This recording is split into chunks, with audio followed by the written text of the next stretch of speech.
Hello, I'm Andrew Gehrig, the owner of Mohawk Valley Energy Solutions, where we specialize in doing attic insulation the right way. Today, I'm going to show you what we have going on here in this attic, show you some of the common deficiencies we find in many attics, and I'm going to let you in on a little secret. This is actually my house. So we're going to be fixing some things here in the next few weeks. So the first thing you're going to notice in this attic is there's tons of fiberglass insulation here. This fiberglass insulation has been laid on top of the existing insulation, which is also fiberglass, in an effort to try to add some more insulation to the house. That hasn't really worked so well, and I'm going to show you why here.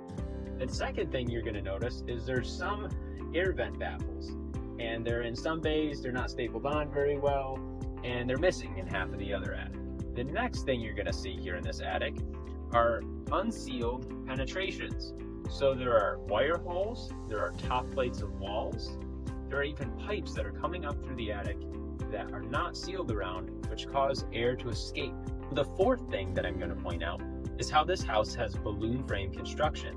That means there are continuous studs that go from the first floor through the second floor and oftentimes create a chase right up into the attic.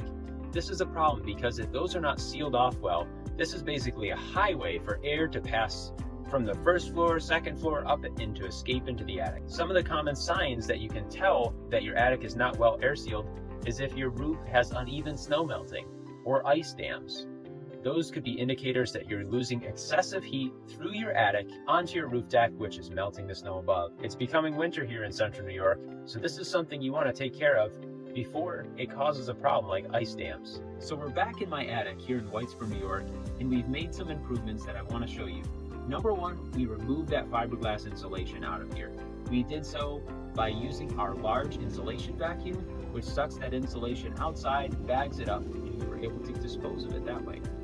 Number two, after having a clean slate to work with, we were able to air seal all of the top plates of walls, around wires, around plumbing pipes, and make it so that way air is not leaking out of the top of the house. After that, we looked for other issues, such as the bath fan was vented improperly. We took care of that. We also looked for junction boxes that may not have had covers on them. And after taking care of those things, we were ready to install the catwalk. Now, I'm standing on an insulated catwalk here, and below me, below this OSB, is actually 4 inches of rigid foam insulation. So that foam insulation provides a high R value and doesn't sacrifice on insulation in order to have storage and access. You can see on the sides there are these walls that prevent the cellulose insulation from flooding onto the catwalk, and it makes it very easy to move around up here inside of the attic. If I needed to access something, inspect something, it's very easy to do. We also offer insulated storage decks, which instead of being a 2-foot wide walkway like this, they can be wider to fit whatever needs of storage that you may have. So you don't have to sacrifice storing your Christmas decorations or camping gear inside of your attic just because you got it insulated. After we had this set up, we were then finally ready to blow in the cellulose insulation. Now that's the part that we've all been waiting for, and this part actually goes pretty quickly. All of the prep takes some time to do. Like any project, the prep is where the success is found. So when we blew in the cellulose insulation, we used TrueSoft cellulose. Now this cellulose is made out of mostly recycled content, and it's treated with boric acid. Boric acid does a couple of things. It's also known as borax, for one, and it retards the spread of flames, which is very helpful and very safe for homes. It also is resistant to pests, which is a great quality to have. Mice don't like it, insects don't like it, and that makes it a product to use that fiberglass inside of an attic. So now let's talk about some of the benefits we've noticed after doing our attic.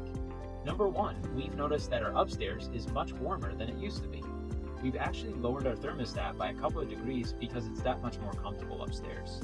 Number two, we've noticed less accumulation of ice on the outside of our house.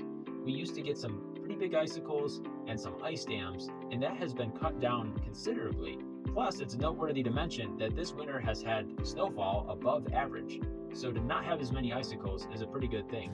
So thank you for checking out our video. Thank you for walking through this attic upgrade with me, And if you're curious about getting your attic looked at, please give Mohawk Valley Energy Solutions a call, and we'd be happy to make a free assessment on your home and to consult with you about questions you may have about your energy consumption, about appliances in your home, and about your insulation.